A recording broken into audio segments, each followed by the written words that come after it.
Romanos capítulo 2, versículos 17 hasta el final del capítulo. Venimos tratando los privilegios de la nación de Israel. A mayor privilegio, mayor condenación. Es lo que nos enseña la Escritura. Mayor privilegio, mayor condenación. Primero Pablo nos menciona 5 de los privilegios que ellos habían recibido. Dice aquí, tú tienes el sobrenombre de judío, te apoyas en la ley, te glorías en Dios. Conoces su voluntad e instruido por la ley apruebas lo mejor. Ahí hay 5 cosas que Pablo menciona que son de ventaja para la nación de Israel. Más adelante en el capítulo 3 él va a presentar la ventaja principal de ellos, que es que poseían la Biblia, poseían la palabra de Dios. Se le había concedido a ellos las Escrituras. Pablo hace una pausa en el capítulo 3 y desarrolla ese primer punto, y después en el capítulo 9 sigue con las 8 ventajas más que tiene Israel. Menciona 8 ventajas más que ellos poseían, dados por Dios.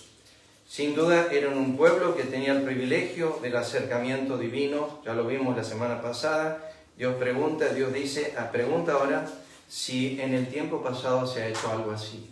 Que un Dios como este Dios se acerque a ustedes. Y dice versículo 19, confías en que eres. Esto es lo que ellos creían obviamente que tenían. Sigue el tema de confianza. Recuerden que en el capítulo 2, versículo 17 dice te apoyas. Ahora en el capítulo 2, versículo 19, vuelve a utilizar otra palabra de confianza y dice confías en que. Pero esto es por así decir, una autoconvicción. Es un autopensamiento que Israel tenía de sí mismo. Y ya vamos a observar que acá hay un problema de entendimiento y de comprensión en Israel. Y dice versículo 19, confías en que eres guía de los ciegos, luz de los que están en tinieblas. Esos 2 primeros conceptos son el corazón del Evangelio.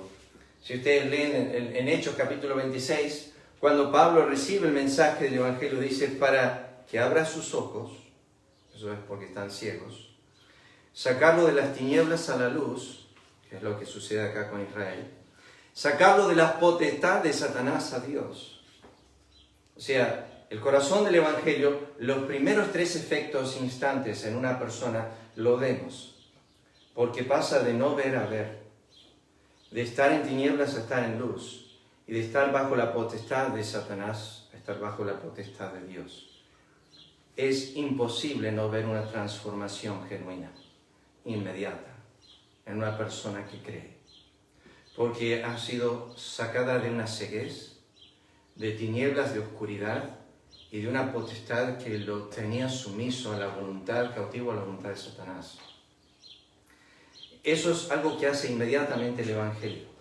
La luz gloriosa del Evangelio en el corazón, el poder de Dios del Evangelio, abre los ojos del ciego, saca de las tinieblas a la gloriosa luz de su amado Hijo, y después saca de la potestad de Satanás a Dios. Eso es una transformación inmediata, la cual debemos ver en la vida de las personas que confiesan a Cristo, que ahora ven y tienen otra visión, tienen otra contemplación, que ahora ya no viven en el mundo de las tinieblas, sino en el mundo de luz. Ya no son hijos de las tinieblas, sino hijos de luz.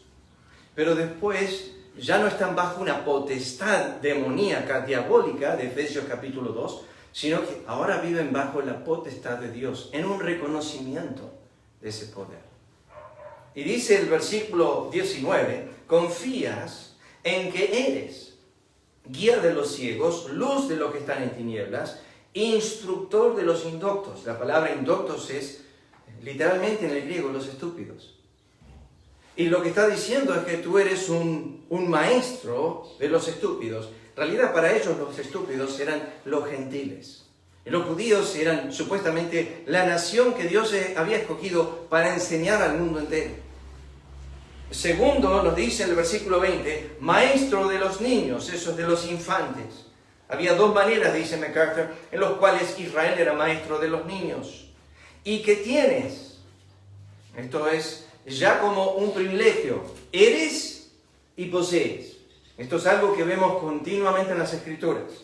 Esta tarde me toca enseñar a la iglesia de Seiza y he estado desarrollando el capítulo 12 de Lucas. Y me ha tocado llegar a aquel siervo que, conociendo la voluntad de su Señor, dice la Biblia, no se preparó ni hizo conforme a la voluntad de su Señor. Sino la Biblia dice que ese siervo, conociendo, Cristo cierra este entendimiento del buen siervo y mal siervo diciendo esto: al que mucho le es dado, esa es la primera cosa que dice, mucho se le demandará. Y al que mucho se le ha encomendado, es otra palabra griega, son dos cosas diferentes. Uno es dádiva y otro es un depósito, un encomendar algo, se le requerirá eso que ha sido encomendado. Y pensando en esto, pensando en esta frase, tienes todo lo que nosotros tenemos, lo tenemos por gracia.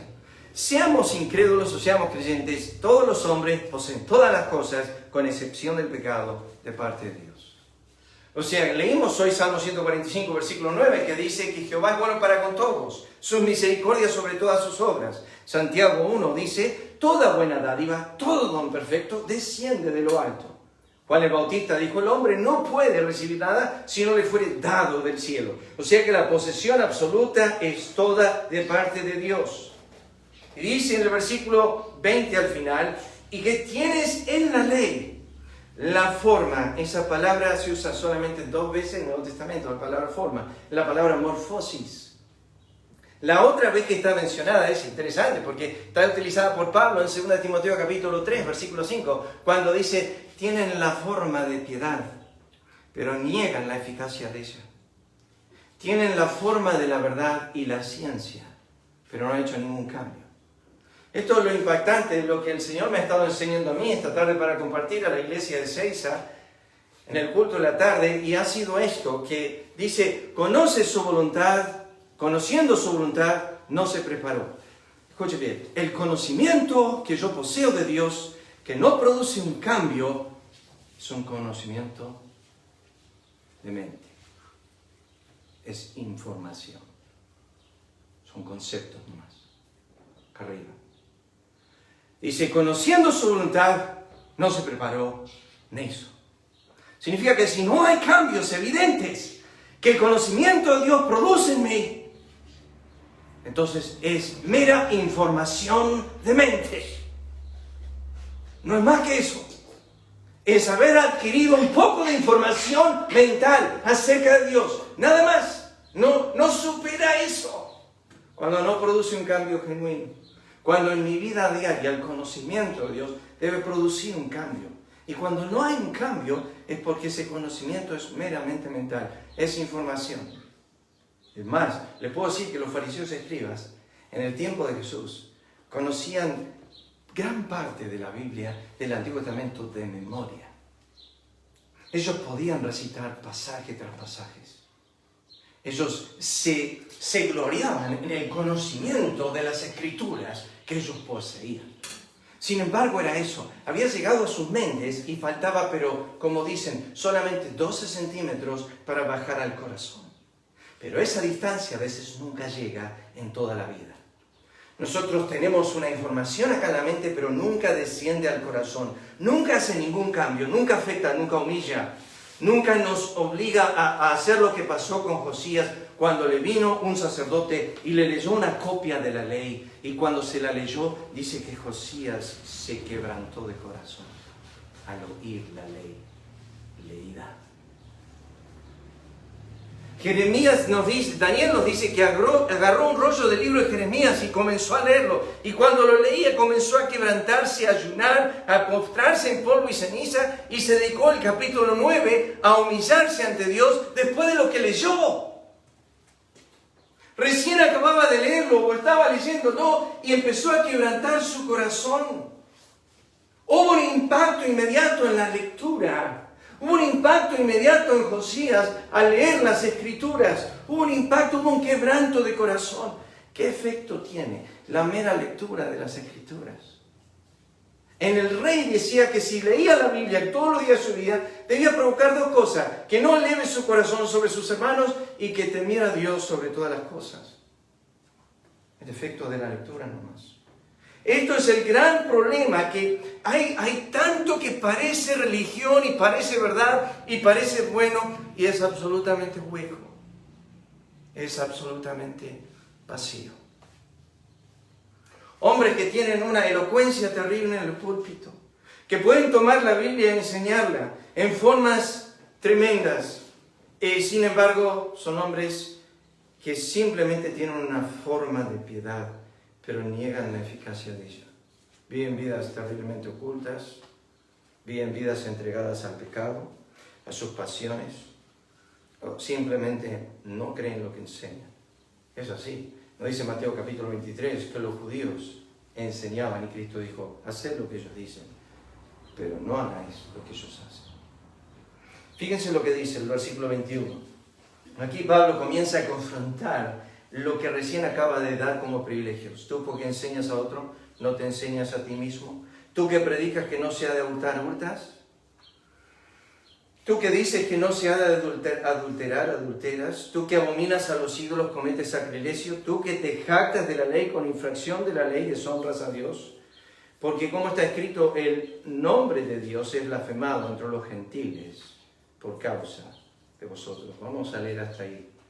Quiero desarrollar, sé que he salteado algunos conceptos, pero quiero desarrollar, ya hemos visto algo del conoce su voluntad.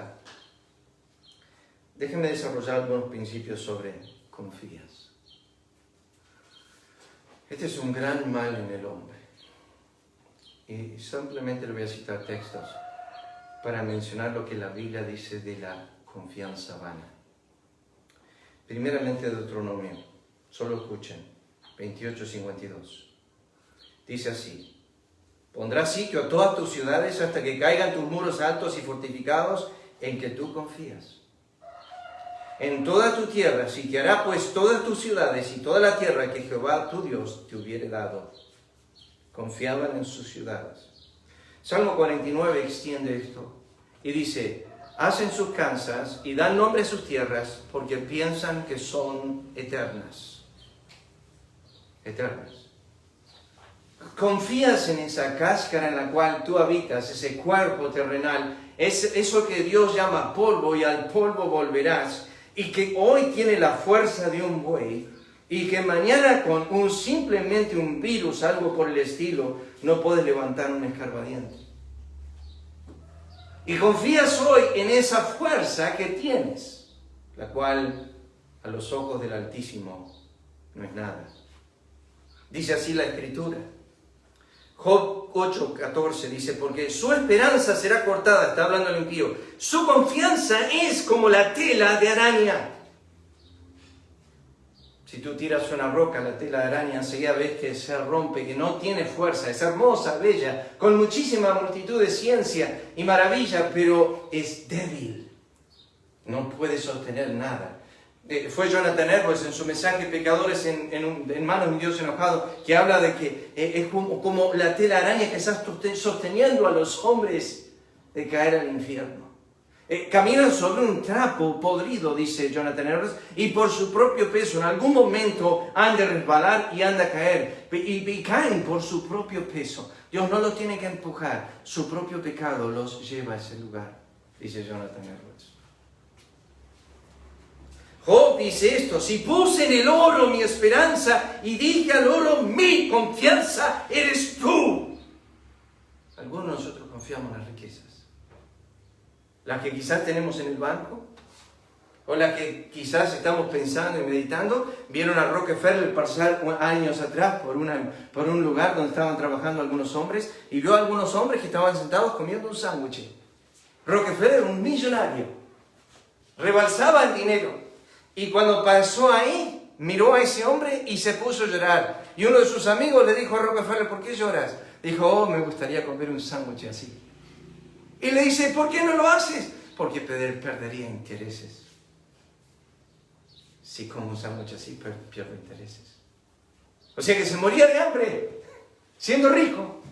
Hoy superó el dueño de Telsa, Superó a Jeff Bezos, el dueño de Amazon. Lo superó en riquezas. Es el hombre más rico del mundo. Y la Biblia nos habla acerca de eso, tú ya lo sabes. Pero esos hombres tienen una confianza y Cristo habló acerca de esto. Me voy a adelantar un segundo porque le quiero leer lo que Cristo dijo de esa confianza. En Mateo capítulo 10, dijo, cuán difícil es que el rico entre en el reino de los cielos a los que confían en las riquezas. El Dios de ellos es las riquezas, se sostienen en eso. Y Cristo habló acerca de esto, confías en esto. Ahora sigo leyendo, porque la Biblia cita varias. Salmo 20, versículo 7, dice, confían en sus carros y algunos en caballos. Eso lo llamamos la fuerza humana. Confías. No, confío en la ciencia, pastor. Confío en la medicina. Doy gracias a Dios por la medicina. Más, fui el otro día a sacarme sangre. Como ven, me hicieron un lío de la novela. Siempre tengo este problema cuando me saco sangre, haciendo unos estudios. Doy gracias a Dios por la medicina. Pero les aseguro que no hace latir mi corazón. Ni ella me hace respirar. Mi vida no existe por la medicina ni por lo que como.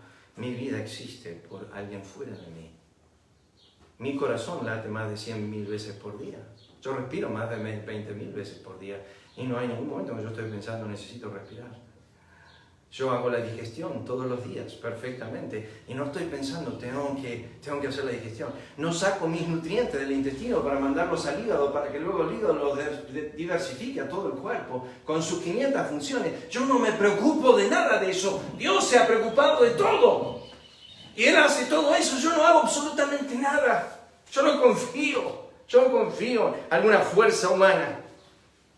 Dice Salmo 49, vuelvo a repetir, los que confían en sus bienes y en la muchedumbre de sus riquezas se jactan. Ustedes han oído esto, pero se los menciono para volver a la memoria, que la Biblia no sé cuántos versículos tiene, cuántos capítulos, pero cuando han hecho la división de capítulos y versículos, que no es inspirado obviamente, llegaron a la conclusión del versículo que está al centro de la Biblia. ¿Saben cuál es? Es el Salmo 118. Vayan ahí un momento en sus Biblias, el Salmo 118, para ver qué dice el versículo central de la Biblia. Es el versículo que está en el medio de nuestra Biblia. Es el Salmo 118 y el versículo 8. Este es el resumen de toda la Biblia, en un sentir. Salmo 118, versículo 8, es el tema central, es el versículo central de toda la Biblia. Mejor es confiar en Jehová que confiar en el hombre. Una de esas cosas te va a llevar o a la bendición o a la destrucción. Y cuando la Biblia dice confiar en Jehová que confiar en el hombre, no está hablando de tu compañero, está hablando de ti mismo también. Porque el problema más grande que tú tienes, el enemigo más grande que tú tienes, no es Johnny, y no es Augusto, y no es Luciano, no es ninguno de nosotros acá. El problema más grande que tú tienes eres tú. El enemigo más grande que tú tienes vive adentro. El que te produce desánimos, el que te produce falsas alegrías, el que le vives mintiendo que está todo bien lo que estás haciendo, el que te acusa la conciencia y tú tratas de justificarla, haces como la mujer adúltera de Proverbios capítulo 30, comes y limpias tu boca y dices, no he hecho maldad. Sigo leyendo. Dice así la Escritura. En el Salmo 135, versículo 18, todos los que en ellos confían, semejantes a ellos son. Está hablando de los ídolos. O sea, confiamos en alguna efigie, alguna imagen, en alguna cosa. Algunos de nosotros tenemos tradiciones y tenemos fábulas del pasado. Proverbios 28, 26 dice, el que confía en su propio corazón es necio. El que confía en su propio corazón es necio. Y mi pregunta es, ¿cuántas veces ha pasado eso? Y me parece a mí, según yo pienso, Es impresionante cuando escucho las conversaciones de creyentes, pero es impresionante cuando escucho las conversaciones en general. ¿Cuánto volcamos a lo que nosotros pensamos? A lo que nosotros creemos. Bueno, a mí me parece. Bueno, a mí me parece. Una frase que usamos continuamente. A mí me parece, a mí me parece, a mí me parece, a mí me parece. O sea que todos los entras en esa cajita. Es como dijo el predicador Ben Sarno años atrás. Un hombre envuelto en sí mismo es un paquete re chiquitito. Un hombre envuelto en sí mismo es un paquete re pequeño. Escuchen. Dice Isaías 30:12. Porque desechaste esta palabra y confiasteis en violencia e iniquidad. Confiaste en violencia e iniquidad. Dice la Escritura en Isaías 31:1. Ay de los que descienden a Egipto para ayuda y confían en caballos y su esperanza ponen en carros y porque son muchos y en jinetes porque son valientes y no miran al Santo de Israel ni buscan a Jehová. Ayuda del mundo. Ayuda mundana. Dice Isaías 47:10, porque te confiaste en tu maldad, diciendo, nadie me ve. Tu sabiduría, tu misma ciencia te engañaron. Dijiste en tu corazón, yo y nadie más. Confían en que pueden hacer lo que quieran. No hay cuenta de nada. Nadie lo ve, nadie lo observa.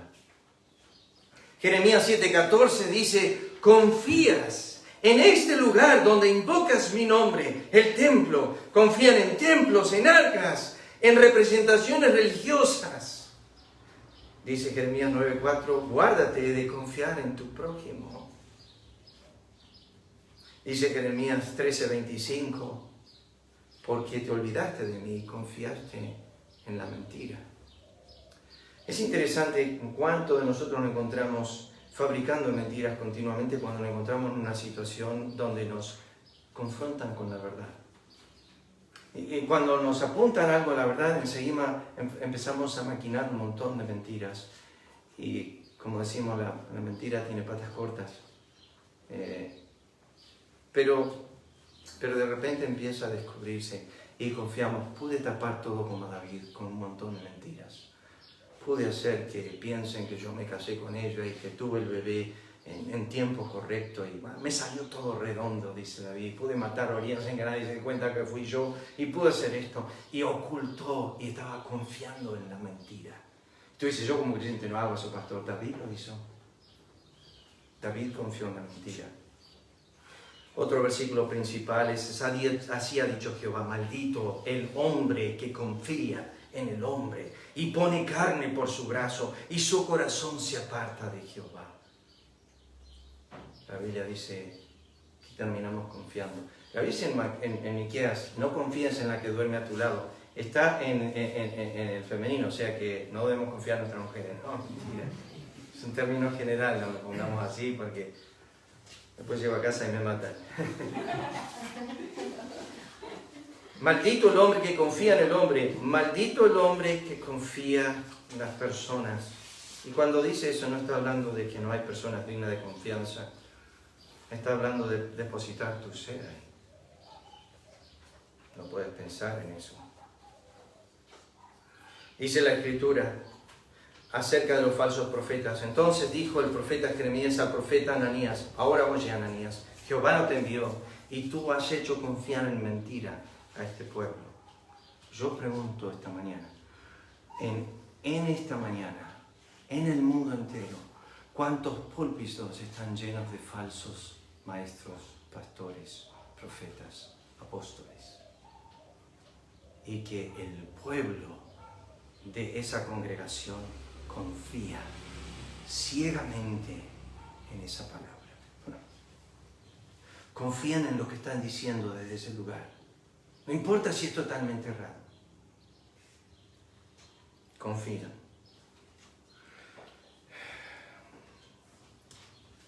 Este me gusta mucho, Ezequiel 16:15. Confiaste en tu hermosura. Cuando yo pienso en la hermosura, no pienso en mirarme en el espejo. Porque la Biblia asocia hermosura con varias cosas. Entre ellas dice, la hermosura de los jóvenes es que su fuerza. Confías en tu fuerza. Esa es tu hermosura. Para algunos de ustedes su hermosura es su sabiduría. Han excedido en estudios, saben un montón. Y esa hermosura se ve en sus estudios. Algunos de ustedes ven su hermosura en sus alcances económicos. Confías en tu hermosura. Esa es tu belleza. Dios dice, te prostituiste a causa de tu renombre, derramaste tus fornicaciones a causa de cuántos pasaron suyeras. Dios dice, mi hermosura que puse sobre ti, confiaste en ella. Es terrible esto. ¿Cómo es que nosotros estamos más contentos con la dádiva que con el Dios de la dádiva? Estamos más contentos con lo que nos dio que con el dador de ella. Y nosotros nos envolvemos en sus dones y queremos sus dádivas y nos enorgullecemos en lo que recibimos de Él y lo tomamos como si fuese nuestro. Y Dios está diciendo, no te lo di para que te exaltes ni para que confíes en ello. ¿Se acuerdan las señales de los cielos? Jeremías capítulo 10. Dios le dijo a Israel, el sol, la luna y las estrellas las puse ahí. Tienen una situación específica. Las puse para luz del día y la noche. Las estrellas para luminares en el cielo. Las puse por estaciones, días, marcas, años. Estarán ahí. Y Dios dice en Jeremías, no hagas como las naciones que se inclinan a ellas y las adoran. No sé cuál es tu costumbre con el horóscopo. De ahí salen, de esas señales del cielo. Dios diga, no temas a ellas. Tú lees el horóscopo en la mañana y te dice, hoy vas a tener un día hermoso. ¿Te sentís bien? Pero hoy te dice, el horóscopo te dice, vas a tener el peor de tu vida. ¿Y lo crees? ¿No crees al Dios que hizo el sol, la luna y las estrellas? ¿Pero crees lo que el hombre describió acerca de estas señales del cielo? Este es otro muy fuerte para mí, Oseas 10:13. Habéis arado impiedad y cegaste iniquidad, comeréis fruto de mentira, porque confiaste en tu camino y en la multitud de tus valientes. ¿Saben cuánto la Biblia habla de la confianza en tu camino? No tengo tiempo para ir versículo por versículo en las Escrituras, donde Dios habla de cómo los hombres confían en sus sendas. Hay camino que al hombre le parece derecho, pero su fin es camino de muerte. Pero confías en tu camino. Me parece que lo que estoy haciendo está bien. Sí, lo mío es esto. Esta es la senda que yo tengo que llevar. La senda que teníamos un cuadro en Ezeiza que teníamos al fondo de la iglesia. Había una cruz y la cruz pasaba por arriba de un golfo, así, un mar de fuego. Y la gente estaba cayendo en el fuego. Y la otra gente que iba por la cruz, el sendero difícil, iba pasando por arriba. Pero los demás iban en el camino ancho e iba llevando a la perdición. Fue como aquel hombre en la historia verídica, pasó en Australia años atrás, donde venía andando con el auto y de repente notó que las luces de adelante y las luces de atrás de los autos desaparecían. Él se estaba acercando al puente. Y entonces frenó el auto y se bajó, estaba llovinando, estaba oscuro, y se acercó y miró y vio que el puente se había caído y que los autos estaban cayendo al río. Se dio vuelta, empezó a tratar de frenar a los autos y les gritaba, frenen, frenen, y se ponía en medio, pero lo esquivaban y seguían, lo esquivaban y seguían. Y el hombre no sabía cómo hacer para frenar, y de repente vio que venía un micro lleno de chicos. Y se puso enfrente para él morir y que no mueran todos los chicos. Y el colectivero lo esquivó, y cuando lo esquivó el hombre alcanzó a gritar a la ventanilla que estaba abierta del chofer, ¡el puente!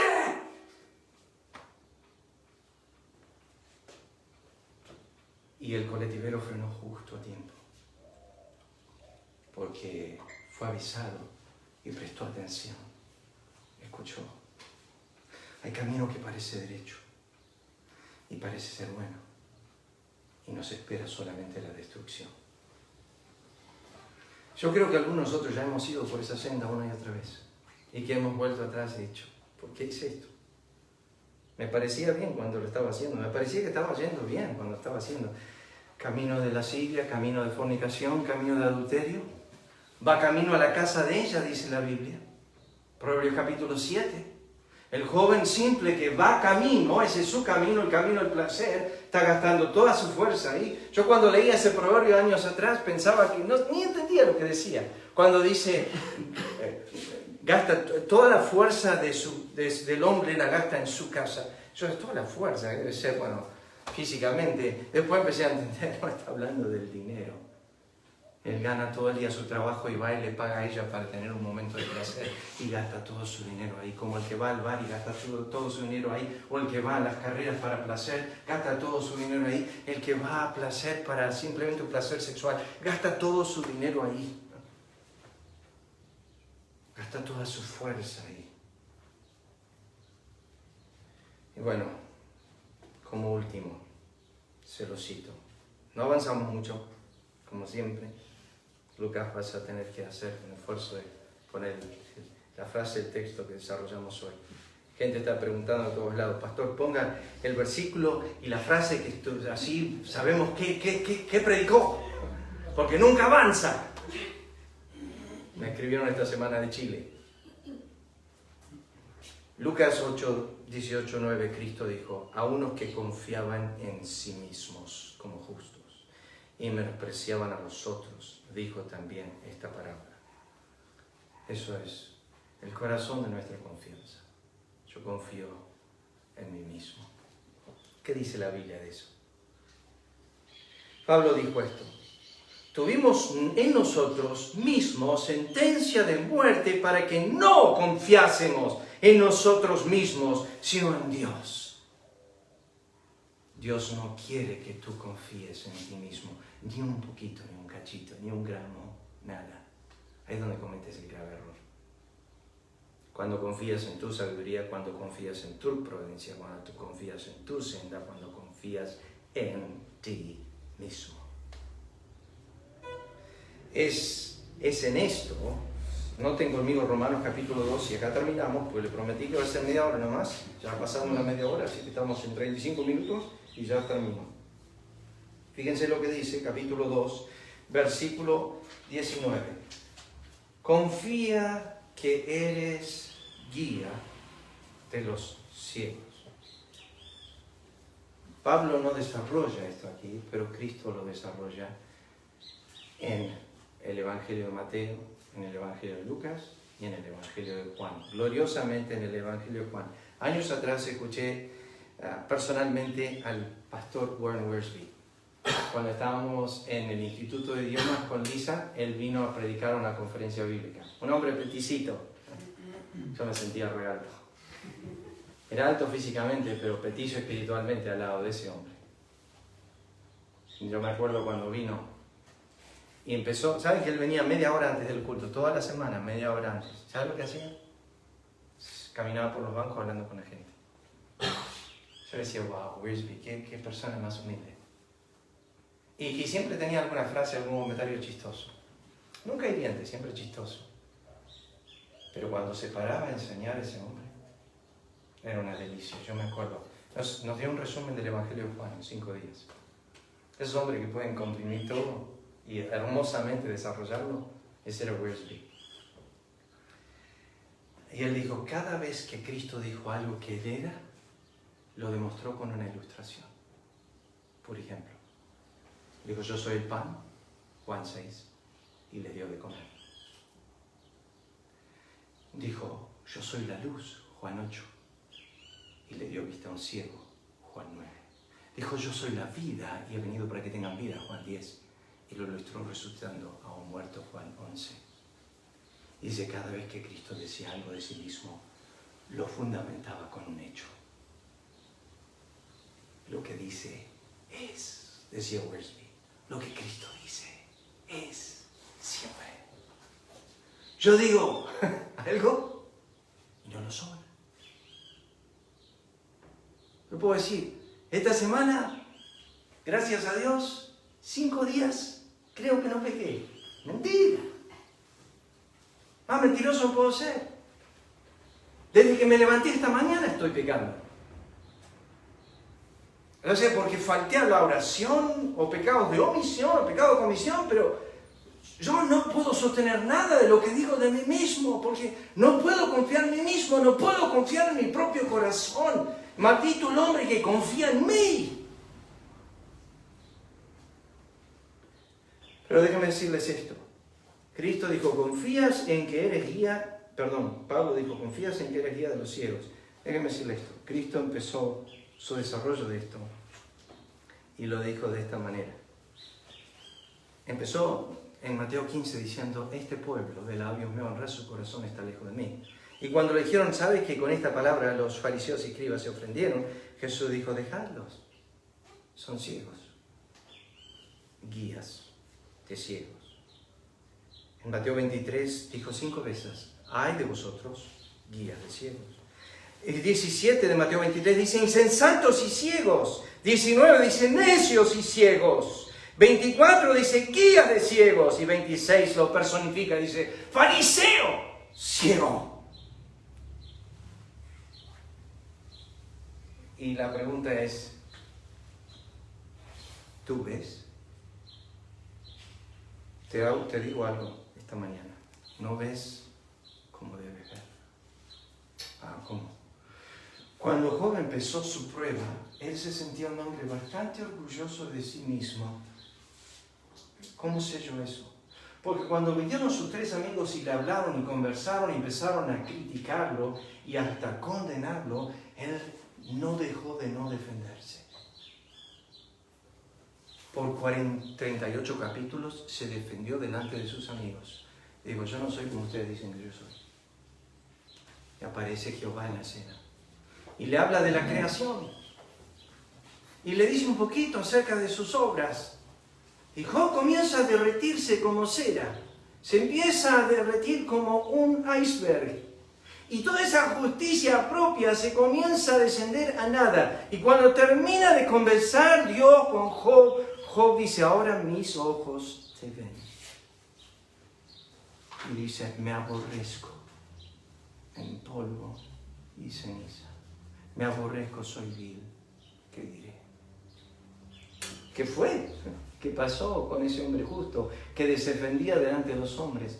Apareció Dios y Job vio lo que realmente Jehová veía de sí mismo y se humilló. Piénsalo nomás.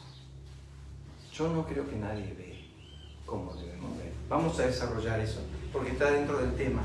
Es ciegos, guía de ciegos. Confías en que eres guía de ciego. ¿Estás guiando a alguien en tu vida y tú mismo estás ciego a la verdad? Piénsalo más.